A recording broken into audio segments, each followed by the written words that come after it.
नीतीश कुमार अब मुख्यमंत्री नहीं है, लेकिन उनके कार्यकाल जो है 20 साल का कार्यकाल को स्वर्णिम काल कहा जाता है। लेकिन उनके ही कार्यकाल में स्वास्थ्य विभाग से जुड़ा हुआ एक मामला सामने आया है।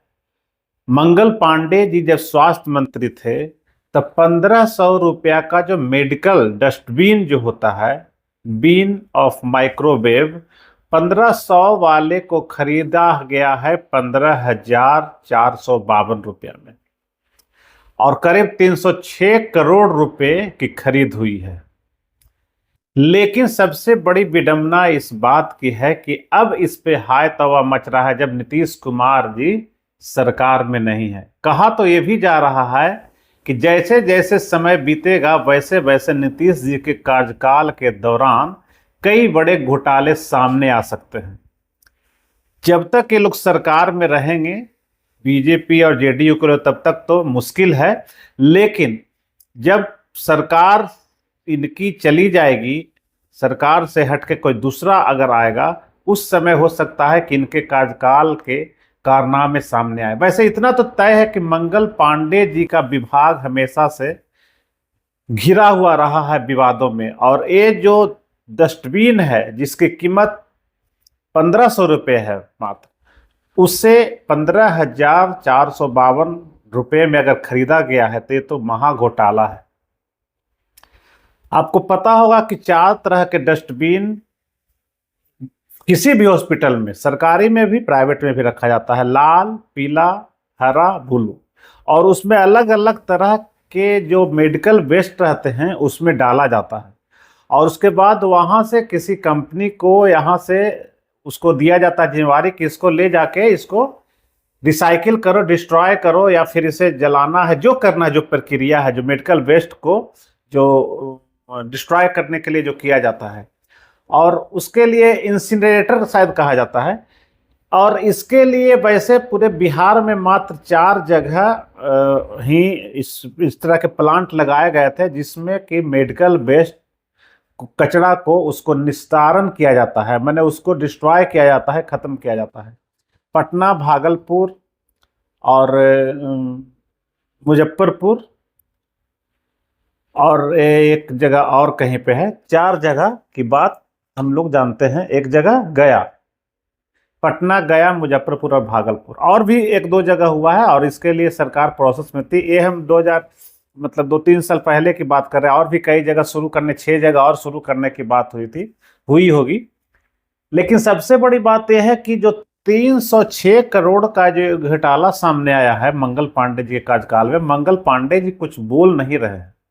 और इनके से बाकी सब विभाग को छोड़ दीजिए, सिर्फ इनके विभाग की अगर गहराई से इनके कार्यकाल की अगर जांच कर ली जाए तो बहुत सारे सामने आएंगे। हमने आज कई इस स्वास्थ्य विभाग से जुड़े कर्मचारी और अधिकारियों से हमने बात की, तो दबी जुबान जो अभी सरकार में हैं, अभी जो सरकारी जॉब में हैं, वो लोग दबी जुबान में कहते हैं कि इनके एक एक कामों को अगर बारीकी से अगर देखा जाएगा तो महा घोटाला। बाकी सब दूसरे विभागों को टटोलने में बहुत की जरूरत ही नहीं पड़ेगी, इन्हीं के यहाँ बहुत सारा अंबार लग जाएगा।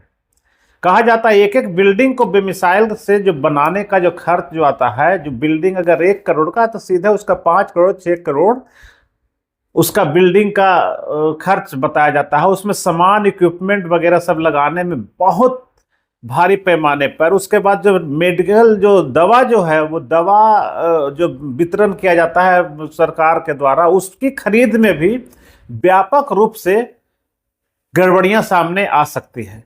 आपको याद होगा जब कोरोना काल यहाँ शुरू हुआ था तो जो कोरोना किट जो मेडिकल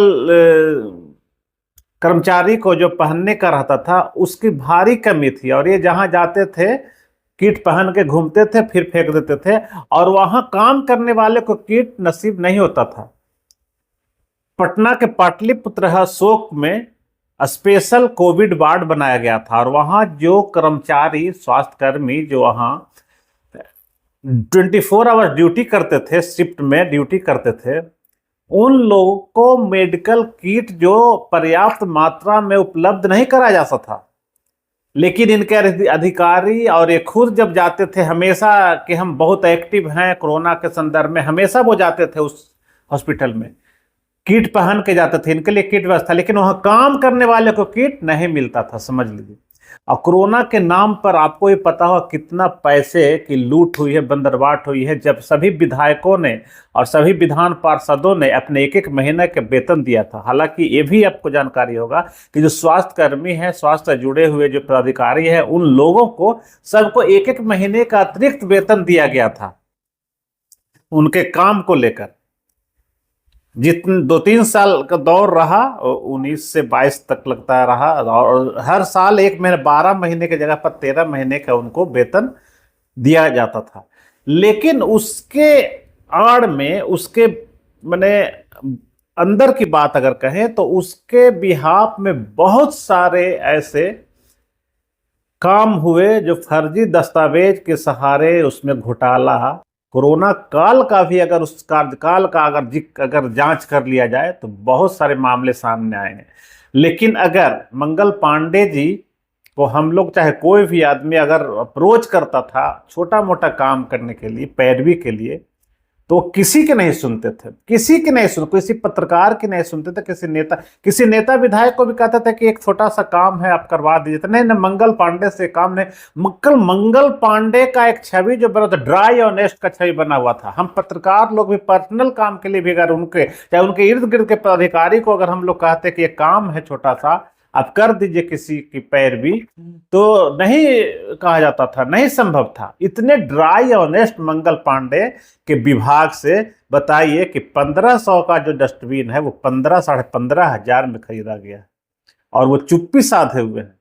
और इस तरह के कई घोटाले सामने उनके विभाग में सिर पा सकते हैं। वैसे तो अभी नीतीश जी सरकार में हैं, उनके ही रहमो करम पर चल रहा है, लेकिन कहा यह जा रहा है कि अगर सारे विभागों की अगर जांच की जाए तो बहुत सारे मामले उजागर हो सकते हैं, बहुत सारे घोटाले सामने आ सकते हैं।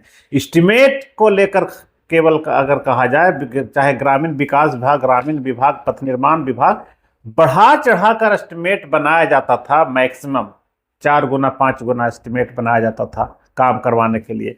अब खूब लूट और बंदर बाट किया जाता था। उसकी एक वानगी है, एक पत्रकार मित्र ने आरटीआई के माध्यम से एक खबर निकाला और पता चला कि जो डस्टबिन जो है खरीदा जाता था वो 1500 का आज भी मार्केट में अवेलेबल है।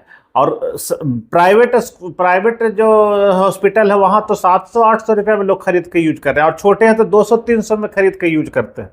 उसमें एक काला बैग रहता है, वो उसमें काला पन्नी रहता है, उसके साथ दिया जाता है, तो वो भी खरीद, उसका दोनों का अलग अलग डब्बा का डस्टबिन का अलग बनाया गया, काला पन्नी का, जबकि उसके साथ में कुछ पॉइंट आता है 10 या 100 का रहता है, जो भी है उसका भी कीमत ये लोग है जो कि लगाए हैं हजारों में। और 306 करोड़ का ये घोटाला आया है, सीएजी रिपोर्ट में भी ये अंकित है। और सबसे बड़ी बात है, दुर्भाग्य की बात है कि अब इसकी जांच कौन करवाएगा? सरकार उन्हीं की है, सम्राट चौधरी की सरकार उन्हीं की है, नीतीश जी सहयोगी हैं, केंद्र में उनकी सरकार है। तो बिल्ली के गले में घंटी कौन बांधेगा, कौन जांच करेगा? लेकिन हंगामा शुरू हो गया है। नेता प्रतिपक्ष और बाकी विपक्षी दल के जो नेता हैं वो लोग इसकी जांच की मांग करना शुरू कर दिए हैं। और शायद यही वजह है इनके जो क्रियाकलाप है मंगल पांडे का, यही वजह है, इनके बारे में यह भी कहा जाता था कि जो इनका क्रियाकलाप जो रहा है, वो जब बंगाल के प्रभारी थे तो वहां भी बहुत कुछ इंप्लीमेंट करने की कोशिश की अपने क्रियाकलापों की वजह से। यही वजह है कि इस शक के घेरे में पहले से थे अमित शाह और प्रधानमंत्री नरेंद्र मोदी के निशाने पे आ गए थे। और यही वजह है कि इस बार इनको मंत्रिमंडल में, सम्राट के मंत्रिमंडल में जगह नहीं मिली है।